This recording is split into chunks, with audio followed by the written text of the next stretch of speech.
ஆடுனது கேட்டுச்சா இல்லையா? மத்தவங்க சங்கு மேல அடுத்தவே பொண்டாட்டி மேல ஆசை வைக்க கூடாது. அதை நான் சொல்லல. ஏன் சொல்ல வரேன்னா செய்யறதோட சரியா அந்த வேலைக்கும் போறது இல்ல. யார் ஒருவன் கட்டுன பொண்டாட்டிக்கு துரோகம் செய்யறானோ, தான் பொண்டாட்டியை விட்டுட்டு அடுத்த பொண்டாட்டியவே பாக்குறானோ, அவனுக்கெல்லாம் யாரு மாதிரி கதி தெரியுமா? என்னை பார்த்து தெரிஞ்சுக்குங்க. என்ன ஏன் அப்படி? நான் எப்படி நிக்கிறேனோ அப்படித்தான் கடைசியில. தம்பி பாத்துக்க, என்னை பாத்துக்க.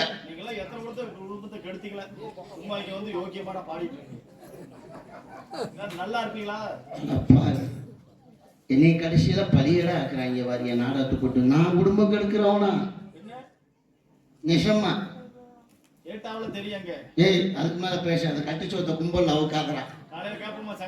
வேணாம் மேடம், ஒத்துழையாம போட்டுருவாங்க. யாரோ ஒருவர் தெரியவில்லை. சந்தனம் சப்பாது நன்மன வாழை வீசிக் கொண்டிருக்கிறது. மண்டையில் கொண்டை, கழுத்திலே கொட்டை, கையிலே கட்டை, இடுப்புல இருக்கிறது என்னங்க? இசைக்கருவி. இத்தனையும் எடுத்துட்டு வந்திருக்கிறார். எதுக்காக வந்திருக்கிறார், என்ன காரணத்துக்காக இந்த இடத்துக்கு வந்திருக்கிறார் என்பதை சற்று வரட்டும் வருகை எதிர்பார்ப்போம். சலனமே சரியில்லையே. ஆஹா, சந்திக்க போற மண்ட மேல மண்ட மேல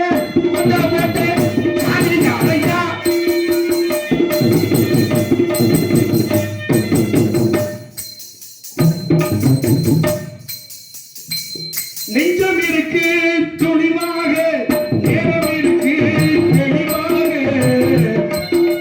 நெஞ்சம் இருக்கு துணிவாக, நேரம் இருக்கு தெளிவாக. இறைக்காம முடிப்பேன் சரியாக, நீ யார் நான் யார் போயா போ. அவையிலே கைப்பசியில் மழை வரும் தேடி வரும்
உங்கள் வருகைக்கு எனது மனமார்ந்த வாழ்த்துக்கள்.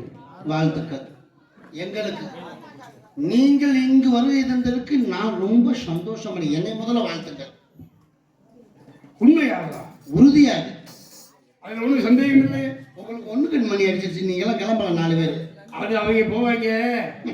நான் பேச ஆரம்பிச்சா என்னுடைய பேச்சில் நீங்க கவனமா இருந்தா அது போதும் எனக்கு. அதெல்லாம் கவனத்தை சிதறவிடக்கூடாது. நான் சிதற விடுறது இல்லைங்க. இப்ப கவனமா தான் இருக்காது. என்ன புத்தி உள்ள மனிதன் தான் வெற்றி காண்பதில்லை. வெற்றி பெற்ற மனிதன் எவனும் புத்திசாலி இல்லை. உண்மை உண்மை கண்டிப்பா. பணம் இருக்கிற மனுஷன்கிட்ட மனம் கிடையாது, பணம் இருக்காது. மனம் இருக்கிற மனுஷங்கிட்ட பணம் கிடைக்காது. பணம் கிடைக்காது. ஆனா இந்த இடத்துல மனமும் இருக்கு, பணமும் இருக்கு, நல்ல குணமும் இருக்கு, எல்லாமே இருக்கு. அதான் குணம் நாடி குற்றம் நாடி அவற்றுள் வெகை நாடி நன் சொல் அப்படிங்கிற மாதிரி. ஆமா ஆமா. வள்ளுவன் சொன்னதை போல எப்பொருள் யார் யார் வாய் கேட்பினும் அப்பொருள் மெய்ப்பொருள் காண்பது அறிவு. ஆக நல்லாரை காண்பதும் நன்று, நலமிக்க நல்லார் சொல் கேட்பதும் நன்று, நல்லாரோடு இணங்கி பேசுவதும் நன்று. இந்த 3 நன்று எவ்வளவு? 3 நண்டு இப்போ 3 கிலோ 100 ரூபாயா? 3 கிலோ 100 ரூபாய். கம்மியா சொல்றேன். இல்ல அது கடல் நண்டுங்க. நான் சொன்னது வந்து குளத்து நண்டு சொன்னேன். ஏனாம புடிச்சு கொண்டாந்து வைக்கிறாங்கல்ல. நம்ம கிராமத்துல கம்மாயில கிடைக்கிறதாங்க கிடைக்கும், கடலுக்குள்ள இருக்கிறது கிடைக்காது. பேசுங்க பேசுங்க உன் கண்ணுக்கு தப்ப முடியாது தம்பி. பேசுங்க பேசுங்க. ஆக ஆக உங்க உருவத்தை பார்க்கையில என் குட்டியான மாதிரி தெரியுதா? இல்லங்க, பட்டணத்தை பூதம்னு அவன் தம்பி சொல்றானே, ஆ, பூதம்ன்றது இப்படியா இருக்கலாம்? இன்னும் நீங்கள் மனிதனா ஆ, இல்லை நீங்கள் பூதமா, ஆ, இல்லை மனிதருள் தெய்வமா, ம், இல்லை மனிதருள் மாணிக்கமா, ஆ, இல்லை மனிதர்களே மிருகமா மிருகமா? அப்படி அப்படின்னு அவன் சொல்றான். நீங்க சொல்லல, நான் சொல்றேன். உங்க பார்வைக்கு நான் எப்படி தெரியும்னு அப்படியே வச்சுக்கோங்க. சரியா போச்சா? தெய்வமா பார்த்தா தெய்வமா வச்சுக்கோங்க, மனிதனை பார்த்தா மனிதனா நினைச்சுக்கோங்க, மிருகமா பார்த்தா மிருகமா நினைச்சுக்கோங்க, பூதமா பார்த்தா பூதமா வச்சுக்கோங்க. உங்களுக்கு எப்படி தோணுது அப்படியே செய்யுங்க. தம்பி அது காமெடிக்காக சொல்றான், நான் அப்படி நினைக்க முடியுமா தம்பி? நான் அப்படி சொல்ல முடியுமாண்ணே? மனிதனை மனிதனால் அறியணும். ஆமா, மனிதன் அப்படிங்கிறது வேறு. அறிதறிவு மானிடனாய் பிறத்தல் அறிவு. ம், அறிதறிவு மனிதர்களிலே மனிதனாக பிறப்பல் அறிவு. அறிவு. அதனிலும் அறிவு கூன் குருடு செவிடு பேடு நீங்கி பிறத்தல் அறிவு. அறிவு. அதனிலும் அறிவு ஞானமும் கல்வியும் நவித்தல் அறிவு. அறிவு. அப்படி ஞானமும் நவித்தாலும் மாணவர் வழியேடி செல்லலாம்ன்றாங்க. கண்டிப்பாக உண்மை. மனிதனா ஆண்டை நம்ம படைச்சிருக்கிறான்னா ஆ, ஆ, இறைவனுக்கு ஒரு நன்றி சொல்லணும். கண்டிப்பா நன்றி சொல்லணும். அதனாலதான் அறிதறிவு மானிடராய் பிறத்தல் அறிவுன்னு அம்மா சொன்னாங்க. அம்மா சொன்னாங்க. ஒரு நாயா பிறந்திருந்தா என்ன ஆகுறது? எல்லாம் கல்ல விட்டு எரிவாங்க, காரி துப்புவாங்க. ஒரு கழுதையா பிறந்தா முதச்சுக்கிட்டு கிடக்கணும், எந்தந்தண்டி மூட்டியா இருந்தாலும் சுமக்கணும். சமக்கணும். அதே போல ஒரு குரங்கா பிறந்திருந்தா மரம் விட்டு மரம் தாவணும், அடுத்த குடும்பத்தை கெடுக்கணும். குரங்கு எந்த நேரம் என்ன சேஷ்டைகள் செய்யுங்கிறது யாருக்கும் தெரியும். யாருக்கும் தெரியாது. குரங்கு பூமால அமுட்டா எப்படி இருக்கும்? அதுக்கு பூமாலையை கொடுத்தா அதுக்கு பூமாலம் தெரியுமா? அதான். பிச்சு தூக்கி எறிஞ்சிடும். அதான் கண்ணதாசன் சொல்லுவார், காட்டு புயல கூட்டில் வச்சாலும் ம், கரியும் சோறும் கலந்து வச்சாலும் வச்சாலும் குரங்கு கையில் மாலையை கொடுத்து கோபுரத்தை நிற்க வச்சாலும் மாறாதையா, மாறாது, மனமும் குணமும் மாறாதுன்னா. கண்டிப்பா அதனுடைய தன்மை என்னவோ அதைத்தான் அதை செய்யும். அதைத்தானே செய்யும். அதே போல ஒரு நாய் பார்த்து உன்னை சிரிச்சிட்டு போகுதுன்னு வையே, நாய் பார்த்து சிரிக்குதா? நாய் பார்த்து சிரிச்சா நீ என்ன நினைப்ப? நாய் பார்த்து என்னை சிரிக்காத, என்னை பார்த்தா குலைக்கும். இப்ப கால்நடைன்னு யாரை சொல்றோம்? கால்நடைங்கிறது வந்து ஆடு மாடுகளை சொல்றான். ஆடு மாடுகளை. ஆடு மாடுகளை அது கால்நடை. அது கால்நடை. மனுஷன் காலால நடக்கிறான், அதனால நம்மளே ஆடு மாடுன்னு சொல்லிக்கலாமா? நம்மளும் காலால நடக்கிறோம். நம்ம காலில் 2 காலில் நடக்கு, அது 4 நாளில் நடக்குது. நம்மளும் கால்நடை, நம்மளையும் கால்நடைன்னு சொல்லலாமா? ஏன் நம்மளே கால்நடை, மனுஷன் மட்டும் சொல்லாம அதை கால்நடைன்னு ஏன் சொல்றோம்? நம்மளே கால்நடை சொன்னா நம்மளையும் கொட்டி கட்டுத்துறையில கட்டி போட்டு பால் கறக்க ஆரம்பிச்சிருவாங்க. பெரிய பிரச்சனையாயிடும். கால்நடைன்னு ஏன் அதை சொல்லி மனிதனை மாத்திரம் மனிதன் சொல்றான் தெரியுமா? ஏன்? கால்நடைகளுக்கு ஓரறிவு யாருக்கு? மரம் செடி கொடிகள். மரம் செடி கொடிகள். ஈரறிவு புழு பூச்சிகள். புழு பூச்சிகள். 3 அறிவு நீரில் வாழக்கூடிய மீன் ஜந்துக்களுக்கு. மீன் ஜந்துக்கள். 4 அறிவுக்கு விஷ ஜந்துக்கள். 4 அறிவு பறவை இனங்கள். பறவை இனங்கள். 5 அறிவு 5 அறிவு ஆடு மாடு ஆடு மாடு மிருக ஜாதிகள். பகுத்தறிவுன்றது யாருக்கு? மனிதன்.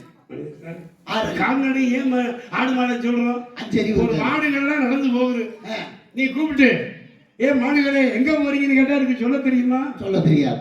சொல்ல தெரியாது. கண்டிப்பா சொல்லாது. கட்டுத்தரவுக்கு போறேன் அப்படி சொல்லுமா? சொல்லாது. மேய போறேன் அப்படின்னு சொல்லுமா?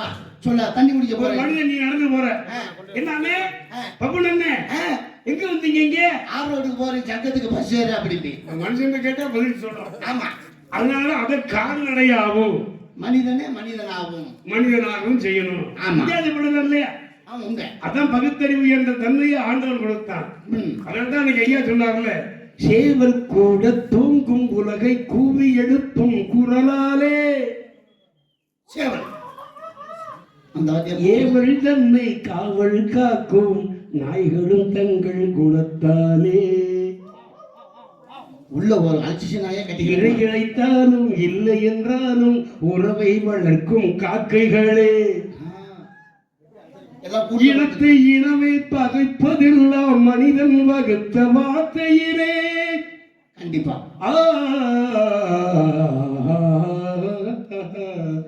உன்னை பார்த்து இந்த உலகம் சிரிக்கிறது.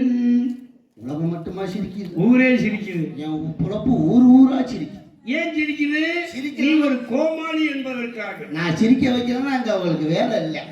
உன்னை பார்த்து சிரிப்பார்கள், என்னை பார்த்து சிந்திப்பார்கள். சிந்திக்க வைக்க நான், சிரிக்க வைக்க நான். நீ அப்ப உங்க வேலை என்னவோ அதை நீங்க பாக்குறீங்க, நான் செஞ்சுட்டு இருக்கேன். இப்ப ஏன் வேலையை பார்க்க நான் நீங்க செஞ்சுட்டு இருக்கீங்க. அப்ப ஏன் வேலை என்ன வேலை, நான் யாருங்க நீங்க தெரிஞ்சுக்கிறேன். இவ்வளவு விவரமா பேசிட்டு தாங்கள் யாரோ? விவரமா பேசணும்னா விவரமான இடங்களுக்கு வரும்போது விவரமா பேசிதான் ஆகணும். கண்டிப்பா கண்டிப்பா. அதனாலதான் கேட்கிறேன். ஆச்சரியமா பகுத்தறிவு பிறப்பதெல்லாம் கேள்விகள் கேட்பது நாடகமையா? உண்மை. ஏன் என்ற கேள்வி கேட்காமல் வாழ்க்கை இருக்கிறதா? இல்லை. ஏன் என்ற கேள்வி இங்கு கேட்காமல் வாழ்க்கை இல்லை. நான் என்ற எண்ணம் கொண்ட மனிதன் வாழ்ந்ததில்லை அப்படின்னு. ஆமா. ஏங்கிற கேள்வி கேட்டதானே பதில் சொல்ல முடியும். கேட்டல்ல, கேட்காம சொல்ல முடியுமா? சொல்லாம கேட்க முடியுமா? இல்லாம பிறக்குமா? அல்லாம குறையுமா? வச்சவன் தானே எடுக்கணும், எடுத்தவன் தானே வைக்கணும், வழி தெரிஞ்சவன் தானே நடக்கணும். நடந்து போறவனுக்கு தானே வழி தெரியும். உயர 5000 அடி பறக்கிறவனுக்கு மேடு பள்ளம் தெரியுமா? மேல இருக்கிறவனுக்கு தெரியுமா கீழே இருக்கவன்ல? அப்ப கண் போன போக்கிலே கால் போகலாமா? கால் போன போக்கிலே கால் போகலாமா? மனம் போன போக்கிலே மனிதன் போகலாமா? மனிதன் போன பாதையை மறந்து போகலாமா? 4 பேர் போன வழியில போகணும்ல, போகணும். 4 பேர் மெச்சும்படியா வாழணும்ல, வாழணும். மாதா பிதா குரு தெய்வம் மெச்சும்படியாக வாழு. அப்பர் சுந்தரர் மாணிக்கவாசர் விஞ்ஞான சம்பந்தர் போட ஞான வழியிலே போ. இல்ல அந்த வழியில போலையா? மாதாங்கிறது யார் சாமி? அன்புக்கு வணங்கு. யார போல? யார போல? அன்புக்கு வணங்கு வள்ளலாரை போல். வள்ளலாரை போல். அறிவுக்கு வணங்கு வள்ளுவரை போல். வள்ளுவரை போல். கவிதைகள் முழங்கு பாரதியை போல். பாரதியை போல். மேடையில் முழங்கு அண்ணாவை போல். அவர் சொல்லி வச்சிருக்காங்கல்ல. ஆமா. பதவி வரும்போது பணிவு வர வேண்டும். பணிவு வரும்போது துணிவு வர வேண்டும். துணிவு வரும்போது அந்த பொறுமை வேண்டும். பொறுமையே இல்லை. அந்த பொறுமையை மூன்றும் இருந்தால்தான் ஆமா உயர் இடத்தில் இருக்கலாம். பதவியில் ஒரு பொறுமையினால் வருவது என்ன? தோன்றி புகழோடு தோன்றுக. ஒரு மனிதன் எத்தனை நாள் வாழ்ந்தான், இருந்தான், இறந்தான் என்பது பெரியதல்ல தம்பி. இறக்க போனாலும் சிறக்க போக வேண்டும். ஆமா. கெட்டாலும் வேண்மக்களே அங்கு சொட்டாலும் வெண்மை தரும் அப்படிங்கிற மாதிரி இருந்தாலும் மறைந்தாலும் பேர் சொல்ல வேண்டும். இவர் போல யார் என்று ஊர் சொல்ல வேண்டும். அப்படி சொல்லணும்னா ஒரு டாக்டர் ஏபிஜே அப்துல் கலாமை சொல்றோமா இல்லையா? ஆமா. ஏவுகணை நாயகன்.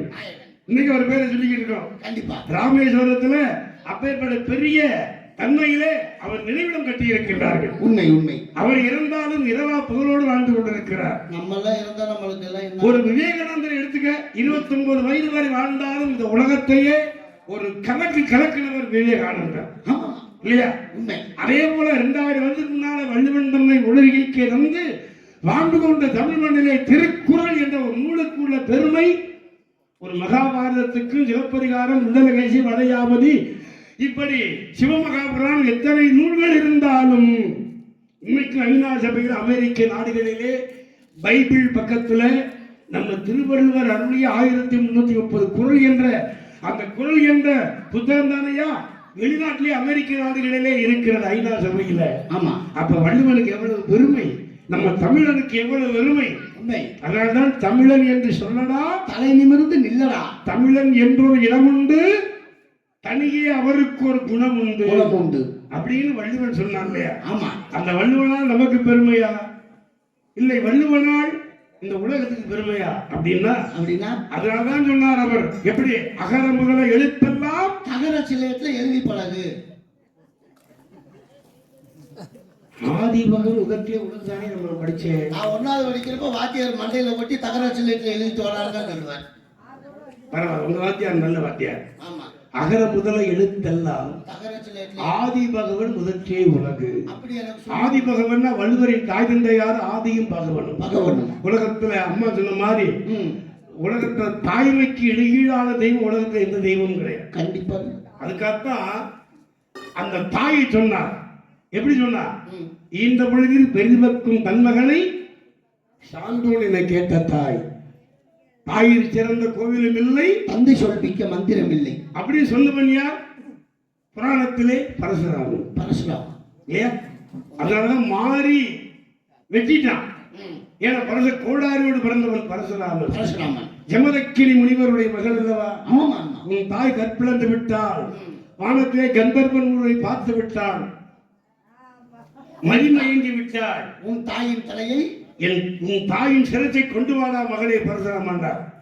தந்தை சொல்விக்க மந்திரமணி என்ற வாசகத்தை உணர்ந்ததினால மறு பேச்சு விட்டால் விரட்டி போனா மந்தையில வெட்டி ஏகாலியுடைய மனைவியை வெட்டி ஏகாலியை வெட்டி கடைசியில் தாயை வெட்டி கடையில வந்து இதோ என்னுடைய தாயுடைய உயிரை கொண்டு வந்து விட்டேன்.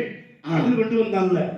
அப்பதான் சொன்னார், உனக்கு என்னடா வர வேண்டும்? தந்தை சொல்லிக்க மந்திரமணி என்ற வாசகத்தை காப்பாற்றிய பரசுராமா, என் அருமை மகளே, உனக்கு என்ன வர வேண்டும்? என் தாயின் உயிர் வேண்டும் அப்பா. அவருடைய பரசுராமன் கமண்டலத்தை கொடுத்து இந்த நீரை, அதாவது எஞ்சான் உடம்புக்கு சிரசே பிரதானம், அந்த வெற்றியின் சிரசை எடுத்து உடம்பிலே பொருத்தி பொழுதில் தண்ணீரை தெளி.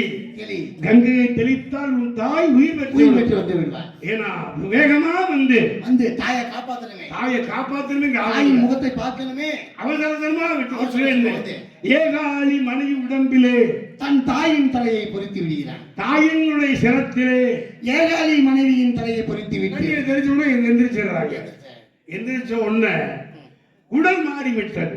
அப்ப மந்தையிலே வெட்டியினால் மாறி, ஒட்டியினால் மாறி அம்மனாக, மந்தையிலே வச்சு வெட்டினால் மந்தை அம்மனாக. இன்றைக்கு நம்ம ஊரிலே என் தாய் பகவதி அம்மனாக இப்படி உருமாறி வருகிறார் என்றார்.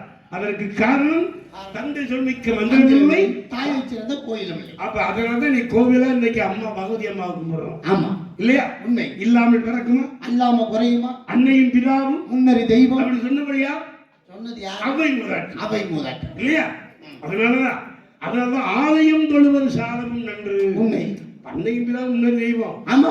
இதுக்காக ஆலயத்துக்கு போகாம இருக்க முடியுமா? அம்மா போவே வணங்கிட்டு ஆலயத்துல போய் சாமி கும்பிடாம இருக்க முடியுமா? ஏன் ஆறில்லா ஊருக்கு அழகு பாழாகிவிடும். ஆமா. கோவில் இல்லாத ஊர்ல குடியிருக்கலாமா? அங்க குடியிருக்க முடியாது. கோவில் இல்லாத ஊர்ல என்ன இருக்கு? பேய்கள் நடமாடு. அதனால இப்போ ஒரு நாடகத்தை வைத்து இறைவனுக்கு பிடித்த நிகழ்ச்சியே நாடகம் தான். ஆமா. யாரு பாக்குறாங்களோ பாக்கலையோ அது நம்மளுக்கு தேவையே கிடையாது. பகவதி அம்மா பாத்துக்கிட்டு இருக்காருல்ல. தெய்வத்துக்காக வைத்தனால தெய்வத்துக்கு உகந்தது நாடகம் தான். ஆமா.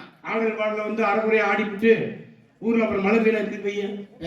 ஏதோ 5-6 அது சோழமன்னனை பார்த்து அபிமுதாடி சொன்ன அந்த காலத்துலயே சோழமன்னா ஒரு ஆட்சியில என்னாலும் வரப்பு உயர்ந்து கொண்டே இருக்கும் என்றார். அப்படின்னா என்ன அர்த்தம்? வரப்பு உயர்ந்து கொண்டே இருக்கு. வரப்பு உயர்ந்தால் நீர் உயரும். நீர் உயரும். அப்ப உங்க நாட்டுல மழை நல்லா பெய்யும். நல்லா பெய்யும். எப்படி பெய்யும்? வேதம் ஓதுகிற வேதியருக்கு ஒரு மலை, நீதி மன்னர் அவருக்கு ஒரு மலை, நெருங்கிற்கு மாதர் கற்புடைய மங்கையருக்கு ஒரு மலை. இப்படி மாதமும் மாறி மழை பொழியும் வந்தா என்றால் இல்லையா? மாதமும் மாறி வளையும், வருட ஒரு பொன்மாரியும் பொழியும். அதோட மாதம் மும்மாறி மழை பெய்யணும், பட்டி பெருகணும், பால்பான பொங்கலும். அரிதாரம் பூஜை நம்ம சொன்னாதான் பலிக்கும். அரிதாரம் பூஜாவை சொல்லி படிச்சா நல்லா இருக்குமா? நல்லா. அந்த மாதிரி பேர் நன்மையில எங்க அப்பா யார் தெரியுமா? உங்க அப்பா பேர்? எங்க அப்பா பிரம்மதேவன். உங்க பேரை சொல்லுங்க. எங்க அப்பா பேரை சொல்லாம நான் சொல்ல முடியுமா? இந்தபடி சொன்னேன் பாருங்க, தாய் தானே உலகத்திலே. ஆமா. அதற்கு பிறகு எங்க அம்மா கலைவாணி, எங்க அப்பா பிரம்மதேவன். உங்க அப்பா பிரம்மனுடைய மகன் நாரத பிம்பம் நான் தான், நாரத மகரிஷி. சாமி, உங்க அப்பா வந்து பிரம்மா, எங்க அப்பா வந்து நம்பி தலைவன். உங்க அம்மா? எங்க அம்மா நங்கை மோகினி. சோத்துக்கு என்ன பண்றீங்க? 4 பேர்த்த புடிச்சுக்கிட்டு இல்லங்க, நான் வீட்டுல போய் வேலை வெட்டி செஞ்சு பொழைச்சுக்கிட்டு இருக்கிறேன். பயமுறுத்த மாட்டேங்க, நீ கேட்டது அது மாதிரிங்க. சரிங்க தம்பி. கூழானாலும் குளித்து குடி, கந்தலானாலும் கசக்கி கட்டு, இக்கலிங்கம் போடாத ஏகலிங்கம் மா மதுரை சொக்கலிங்கம் இருக்கையிலே உண்டோ துணை நமக்கு என்றார்கள். ஆமா.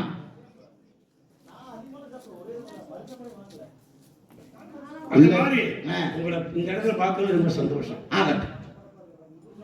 சற்று நேரத்துக்குள்ள ஒரு கானம் கேட்டது யார் அது? ஆரோரம் சுவைந்து பாடினார்களே, தெரியலையே உங்களுக்கு? தெரியும். முக்கால் ஞானிக்கு தெரியாதா? அதான் நான் கேட்டேன். நடந்தது, நடப்பது, நடக்க போவது, நீரில் வருவதும் போக முடியும். எனக்கு தெரியாதா? நாங்கெல்லாம் இருக்கிற இடத்துலயே தெரிஞ்சுக்கிட்டாத்தியா. ஆமா. நாங்க ஈரோடு 14 போக முடியாது.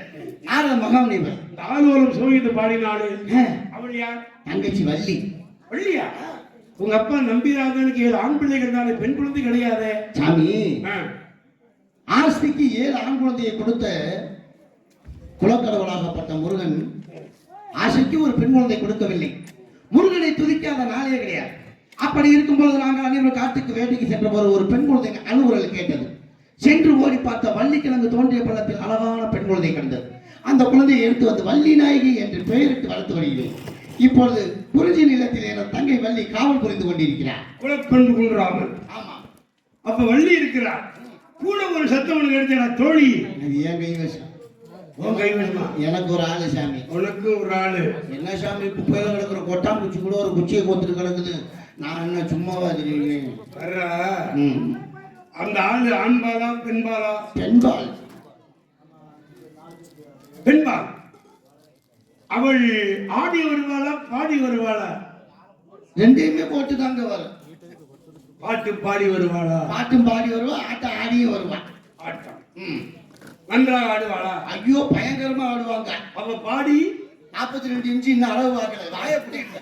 நான் பேசக்கூடாது, நான் இங்க பேசாம இருக்கேன் சாமி. இல்லடா தம்பி, பாட்டு பாடி வருவது எப்படி பாடுவா? சாமி, எல்லா ஊர்லயும் எப்படி வேணாலும் பேசுவேன்.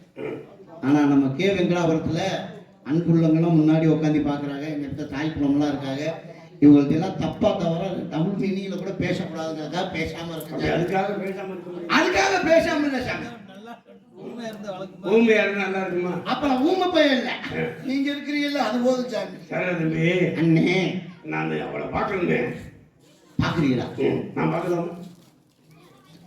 நல்லாச்சு கொடுக்கணும். ஐயோ, ஆக கூட்டிட்டு வரணுங்கிறியா? ஆமா. கூட்டி கொண்டாந்து விட சொல்றீங்க. பெரியவர்கள் தரிசனம், பாவ விமோச்சனம். சரி சாமி, நான் கூட்டி குடிப்பதாலும் மேன்மக்கள் மேன்மக்களே. சங்கு சுட்டாலும் வெண்மை தரும். சங்கு சுட்டால் வெண்மை தருமா இல்லையா? ஆமா ஆமா. அப்ப சங்கு நான் கூட்டிட்டு வந்து விடுறேன். நீங்க எவ்வளவு பாருங்க. சங்கு வெண்மையத்தான் இருக்கும். சங்கு கருப்பாகுமா? உங்க ஆசை அவ்வளவுதானே சாமி. கடல்ல எழுப்பும்போது கருப்பத்தான் இருப்பாங்க. ஆனா வெளியே வந்து அது வெள்ளையாது. நான் கொண்டாந்து விட்டுறேன் சாமி. ஏன்னா சுடுதண்ணியில வேக வைக்கணும். ஆமா சாமி. எதை வேக வைக்கணும்? சங்க. அனுபவசாலி தான்.